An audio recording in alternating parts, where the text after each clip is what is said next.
최근 전 세계가 국방력 강화에 열을 올리며 핵잠수함에 대한 관심도 상당히 높아지고 있습니다.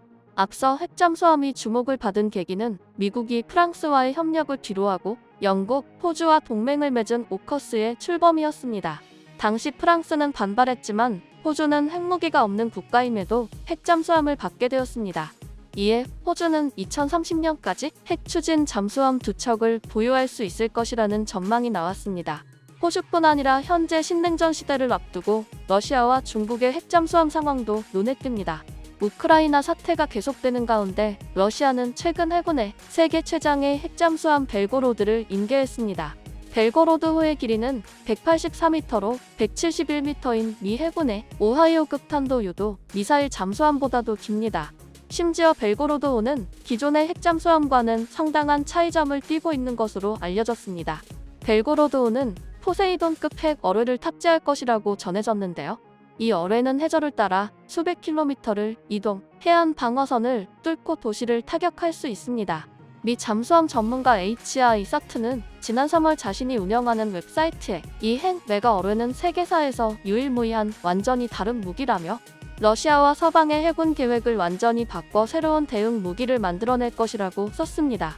또한 메가톤급 탄두를 운반할 수 있고 방사능 파동을 일으켜 해안 지역에 수십 년간 사람이 살 수 없게 만들 수 있다고 말했습니다. 한편 중국도 현재 공격형 핵잠수함을 건조하는 것이 위성으로 확인됐습니다.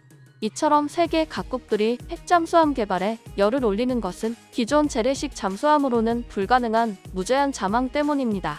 반면 한국은 아직 핵잠수함을 건조할 기술이 부족합니다. 하지만 연구진들은 핵잠수함은 아니지만 현재 한국의 기술력으로 영구 자망이 가능한 잠수함을 만들 수 있다고 주장해 파장이 일고 있습니다. 한편 재래식 잠수함인 디젤 잠수함도 자망이 가능은 합니다.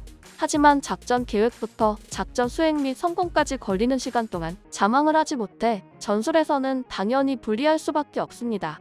산소를 보충하러 수면 위로 살짝 올라올 때 만약 적의 눈에 포착된다면 잠수함이 피해를 입을 수 있습니다. 그에 반해 핵잠수함은 이론적으로 몇십 년에 한 번 원자로의 연료봉을 교체할 때 외에는 지속적인 자망이 가능합니다. 물론 핵잠수함도 신선한 공기를 받기 위해 2달에 한 번씩 수면 위로 올라온다고는 하지만 핵잠수함의 경우 스텔스 기능을 탑재한 경우가 대부분이기에 적에 발견될 확률이 낮습니다. 또한 원자력의 버금가는 소형 원자로가 발생시키는 에너지로 바닷물을 분해해 산소를 얻을 수 있으며 기술만 있다면 해수 담수화 장치를 장착해 사람들이 마실 물까지 자체 생산이 가능하다고 합니다. 따라서 핵잠수함을 보유한 국가들은 아무 소리 없이 적진에 다가가 타격을 입힐 수 있습니다. 하지만 모든 나라가 핵잠수함을 보유할 수 없는 이유는 물론 제작부터 상당히 고난도의 기술들이 요구되고 보통 핵무기의 기술들이 탑재되어 정치적인 문제도 작용합니다. 따라서 현재 한국 또한 정치적인 문제에 막혀 적극적인 개발마저 쉽지 않은 상황입니다.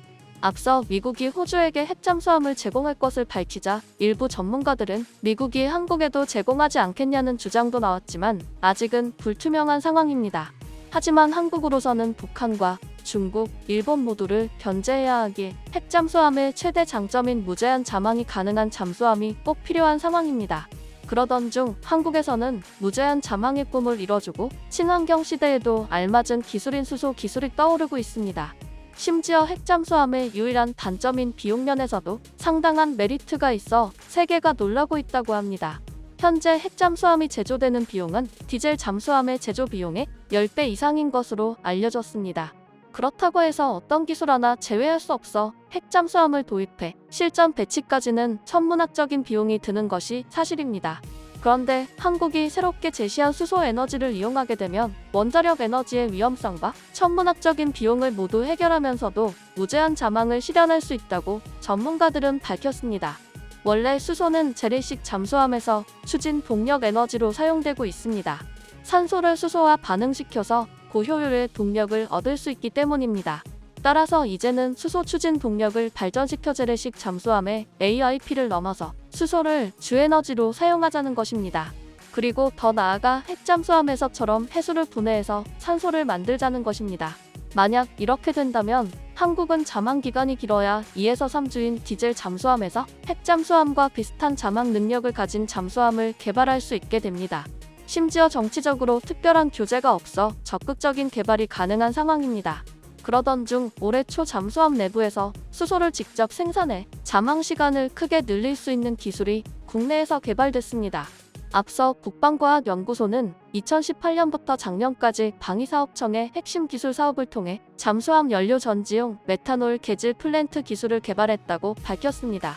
최근 실전에 배치되는 잠수함들은 잠항 시간을 늘리기 위해 고효율 연료 전지를 탑재하고 연료로 고순도 수소를 사용하고 있습니다. 그런데 수소를 저장하기 위해 잠수함 내부에 설치하는 수소 저장 합금은 무게당 저장 효율이 낮고 수소도 별도의 시설을 통해서만 충전할 수 있는 데다 충전 시간도 길다는 문제가 있었습니다. 그런데 올해 개발된 기술을 활용하면 고비율의 수소를 포함한 메탄올을 연료로 활용해 고순도 수소를 잠수함 내에서 직접 생산할 수 있습니다. 그리고 메탄올은 예민하지 않아 비교적 안전하고 오랜 기간 보관이 가능해 이 기술을 적용하면 별도의 수소 충전 시설이 필요하지 않고 충전 시간도 줄일 수 있어 잠수함의 잠항 능력을 효과적으로 늘릴 수 있다고 ADD는 설명했습니다. 한편 이처럼 군사 경쟁에서 판도를 바꿀 수 있는 수소 에너지는 단순히 잠수함에만 적용되는 기술이 아닙니다. 당초 수소 에너지는 화석연료 시대를 완전히 벗어날 수 있는 유일한 대체 에너지로 주목받아왔습니다. 따라서 현대자동차는 전기자동차를 만들기 이전부터 수소자동차 연구를 시작했습니다. 하지만 연구부터 실용화까지 상당한 시간과 돈이 소요되어 일단 세계는 전기차를 택했지만 전문가들은 완전한 친환경 시대는 수소가 가져올 것으로 보고 있습니다. 하지만 상용차와 같은 비교적 작은 크기의 이동 수단에는 아직 수소자동차로 나아갈 연구가 많이 필요하지만 잠수함, 트럭, 화물차와 같은 대형 이동 수단에는 수소 에너지가 적극적으로 사용되고 있습니다. 이에 선진국들보다 한 발 앞서 수소차 연구를 시작한 현대의 노력이 빛을 발하고 있는데요.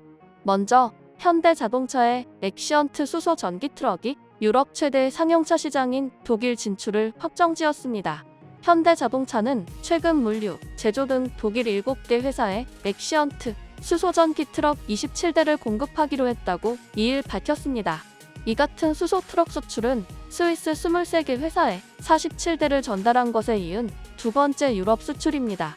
최근 독일 정부는 친환경 상용차 보급을 확대하려는 움직임을 보이며 친환경 상용차 구입 업체 및 충전소 등 인프라 사업자를 대상으로 보조금 혜택을 제공하는 정책을 도입했으며 이 과정에서 각 업체별로 대상 차량을 선정해 지원하도록 했습니다.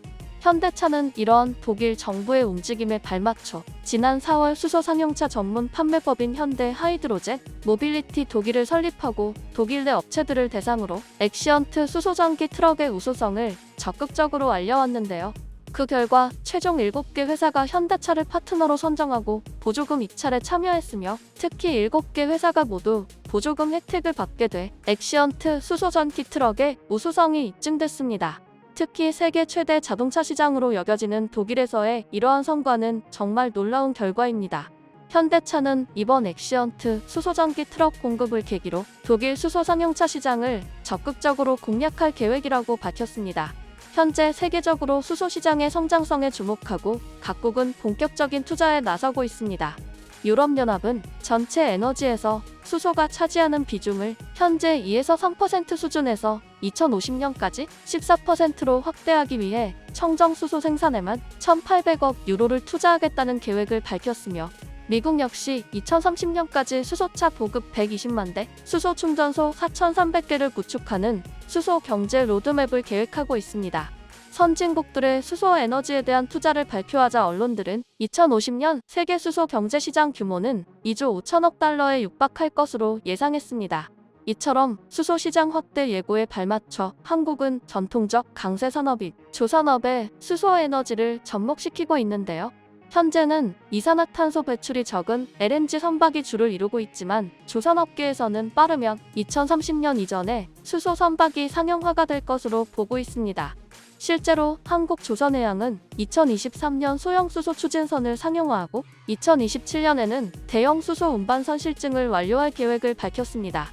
한편 정치적인 이해관계로 핵잠수함을 도입하지 못하는 여러 나라들이 있지만 한국은 불가능한 상황에서도 어떻게든 그에 걸맞은 위치에 도달하려 주변국들이 상상하지 못한 연구를 시작하고 있습니다. 이러한 저력이 바로 지금까지 대한민국의 성장 동력이 아니었나 생각해봅니다.